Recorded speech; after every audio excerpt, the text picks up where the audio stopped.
Hello, everyone. Welcome to This Little Budget, where we save for the big things in life on a little budget. My name is Natasha, and I am working to become debt-free slowly, very slowly, but surely. But most importantly, working to make better financial decisions for myself and my family. If you are a returning subscriber, hey, Budget Buds. Thank you for coming back for yet another video. A few things. I just want to say thank you to everyone who has said congratulations of some sort in terms of just all the great things that have been happening in my personal life, job, home, car, etc. Thank you so much. Secondly, I'm going to move this out of the way for a second. Thank you to everyone who in my last video commented that I had missed this 9 when I played my Shut the Box.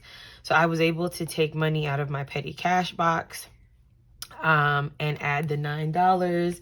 And so here is the stack. Even though it's not in any particular order, I did add all of this up and count this. And this round of the challenge in the game, I was able to save $100. And I am going to clean this off. And the goal is to at least do this 1 or 2 more times because it was a great way to save $100 without noticing. But it was also really fun. And so I really liked doing this. So thank you all for watching the video and making sure that I didn't miss that 9 so that I can truly say I finished the challenge. So I'm going to put this in here. This will go towards my goal of saving $9,000, but I don't know what the contribution would be simply because I don't know how many times I'm going to do it. And I don't know what I would be able to save when I complete it. So we're going to be talking about my budget. Make sure you guys can still see this. For my first paycheck in April. I'm going to zoom you guys in just a little bit. There we go. So I am using the Elevated Life Co budget book. Yeah, I'm not sure where I was headed with that, but this is the book that I am using to budget. If you are new here, let me just give you some background about who I am. I am a salaried employee. So I get paid semi-monthly. I get paid on the 15th and the end of the month. If those fall on weekend days, Saturday or Sunday, I get paid that Friday. April is one of those months where both the 15th and the 30th fall on a weekend, Saturday and Sunday respectively. So this month I will get paid on the 14th and the 28th, which kind of works like comes off as like bi-weekly, but that only happens in a month like this. After I pay my tithe and I pay myself, this is what I have left to budget, $2,565.23. For those of you that are new here, I'm just looking for a highlighter. Let's go with this one. So I have some new expenses. Guys, I'm going to tilt you just a little bit. So for instance, my car insurance has gone up. It went from $129 and some change to $217 and 45 cents because we bought a new car. And speaking of the next expense, car number 2, it's $475 and some change. I don't remember what the change is, so we're just going to go with $476. So, my last video or the video before, I'm not sure, I did mention that at my job, I was promoted. I am in education. I am now currently a principal. And prior to that promotion, it worked having one car, right? My significant other and I made it work with dropping off kids at school and daycare, being picked up, dropped off, all of that. However, as weeks started to go on, I've been in the role currently now a little over a month. We noticed it was becoming really difficult for the kids because they would have to get up really early. And sometimes we weren't making it home until after 6:30, close to 7 o'clock. And it just was wreaking havoc on their internal, clock and things like that. And so I had already sat down with my trusty budget notebook where I do all my rough drafts. And I had a few months ago had budgeted for a car within a certain price range, to pay the monthly payment on my old salary, and was able to make it work. It was going to be tight, but I was able to make it work. And considering that I interviewed for this role back in December, I didn't think I was going to take over until May or June. And so things happened. I was able to take over in March.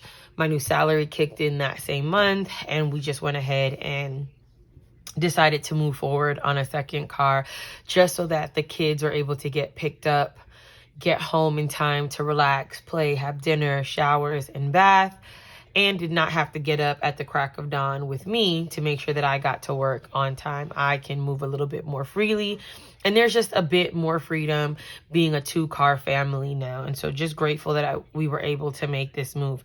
But it doesn't come without expense. Chose not to save for it simply because there was no way that I was going to get that car in the time frame I needed to if I just tried to save for it slowly but surely. So it is what it is, and I had to incur the added debt. So those are the only 2 things that are really new.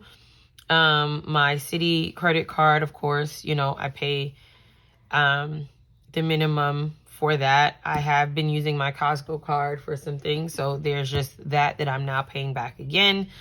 Medical bill from when I had my son, child care. This may be the last or second to last month that it'll be so high. We are hoping, fingers crossed, that I get the information that her application has been accepted to another school, which would then be free of cost, so we wouldn't need to save as much. While April could very well be the last month that I need to save, because this money will then go towards the May tuition, which will be the last that we have to pay. I do want to keep adding to make sure that I can pay for uniforms and other back to school supplies. Kids, which is just what I save. My sorority, my subscriptions, which I do need to lower again. If they have exceeded, my $100 minimum a month. So I need to go back in and fix that.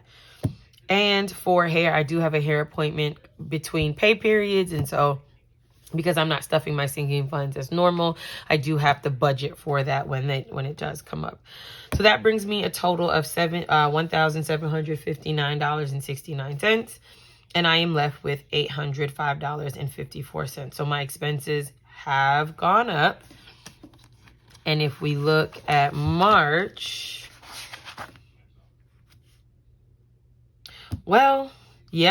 March was 13 at the same pay period in time.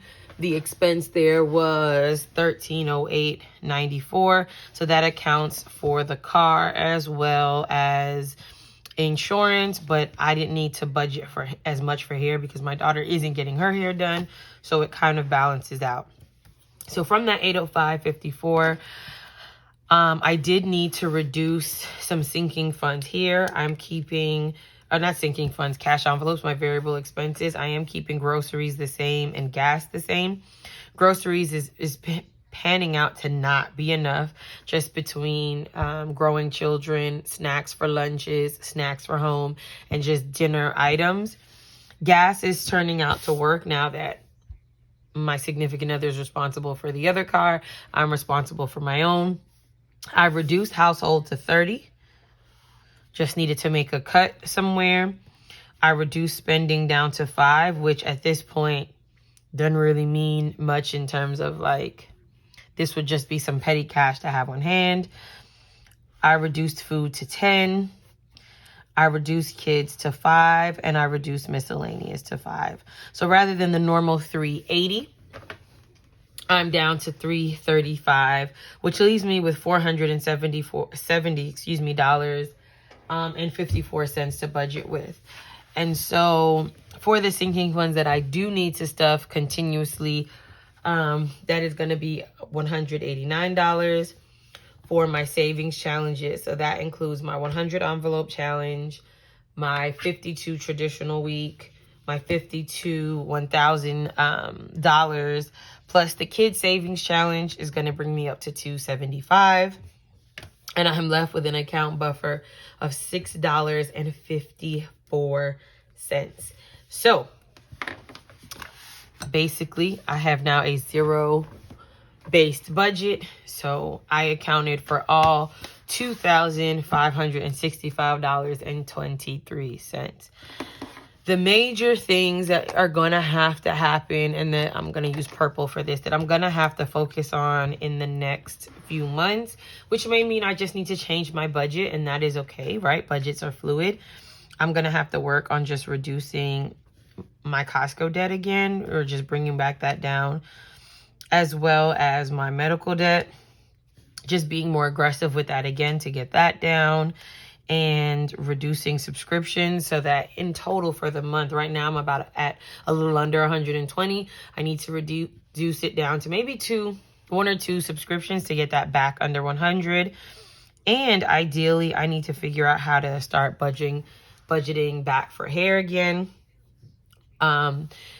I will say it has been really nice not focusing on my sinking funds and adding to my savings challenges, which ultimately will fund my sinking funds.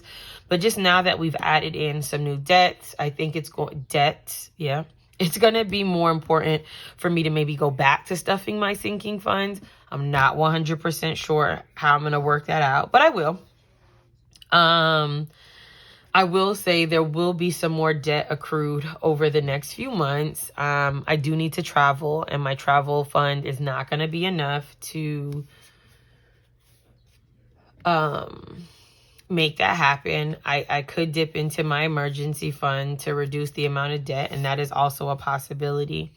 The second piece being that we still have to purchase a refrigerator and a washer and dryer for the new house. And so we may just go ahead and have to finance that, and that is okay. This is what works for us. Being able to have the things that we need and pay them off is what works. That may not work for everyone, and that is absolutely fine. I ask that you remember this is a judgment-free zone, and how we manage our finances is just that, how we do it. It's personal. It's called personal finance for a reason. And we will work it out. We are a 2-income household, which I am grateful for. You only do see me budget because we do keep our finances separate, and we only pool things together as it relates to our household needs if need be, and of course our children. So that is it for the budget. So the next video that you'll see would be me stuffing my cash envelopes, my sinking funds, and my savings challenges, which will be $949. I will not be able to stuff Saveopoly this go round, and I will not be able to restart Shut the Box. I did, and I'll show you guys, I had a box here. I put petty cash in here. I did empty it for quarter 1. I had about $80 in 5s and 1s, and I did put that towards Saveopoly, and I used the $10. Well, I put a $10 bill and took $1 out for my Shut the Box to officially complete that. And so I've started over again. And so I don't know what this is. It's just a few dollars. And so I will build this back up so that at the end of June, I can put this towards sinking funds, sinking funds, saving challenges, or to make a debt payment. So this is what we are going to be stuffing. When this video comes out, it will be Tuesday, April 11th. I'm currently filming this on Easter, so I hope you guys are having or had a wonderful Easter. And then my video that's going to come out on the 18th will be the cash stuffing. And then on the 25th, it's either going to be my next budget with me for my last paycheck of the month, or it will finally be my house budget. I started thinking about all the things we had to pay for, and I owe you guys that video and some pictures, and I have not forgotten. It's just that between the new role and just trying to manage my professional and personal responsibilities, being able to film the time that I spend with my budget has sort of taken a back burner. But I do appreciate everyone's support. Thank you for tuning in. I'll link a playlist right here so that you can catch up on any videos that you may have missed. Please turn on your notification bell so you do not miss a time when I upload new videos. My goal is to always have videos come out on Tuesday evenings. And if you are not a budget bud yet, go ahead and subscribe. So thank you all for joining for yet another video. I appreciate you all's love and support. And until next time, bye, budget buds.